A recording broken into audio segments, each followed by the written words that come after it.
அனைவருக்கும் வணக்கம். இப்போ நம்ம பார்க்க போகிறது ஒரு வடக்கு பார்த்த பிளாட்டு. 40க்கு 50 40க்கு 50 2 பிளாட்டு ஒன்றாப்பில் இருக்குது.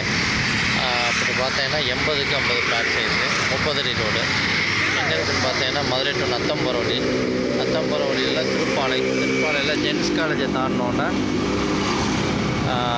இந்த ரோடு அந்த மஞ்சள் கலர் பில்டிங் சூர்யா கல்யாண மகள். இதுக்குள்ளே சோபா நகர் அப்படின்னு சொல்லி ஒரு லேஅவுட் இருக்குது. திருமலா அசோசியேஷன் சொல்லி ஒரு பெரிய லேஅவுட் இருக்குது. ரொம்ப டீசெண்டான ஏரியா, காமான ஏரியா.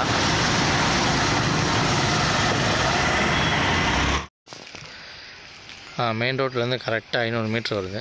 உள்ளே வந்தீங்க அப்படின்னா இதுதான் 30 அடி ரோடு, உள்ளே வர ரோடு. இந்த ரோட்டில் இதுதான் பிளாட்டோட சைஸ் வந்து 80க்கு 50 2 பிளாட்டாக இருக்குது. 40க்கு 50 40க்கு 50 பின்னாடி இருக்கிறது சோபா நகர் லேஅவுட்டு. ரொம்ப டீசெண்டான ஏரியா. அதேமாதிரி இதுக்குள்ளே திருமலா அசோசியேட்ஸ் இருக்குது. இதுக்குள்ளே இது ஒரு 100 வீடு இருக்கும். பெரிய வீடாக 1.5 கோடி 2 கோடி வீடு எல்லாமே.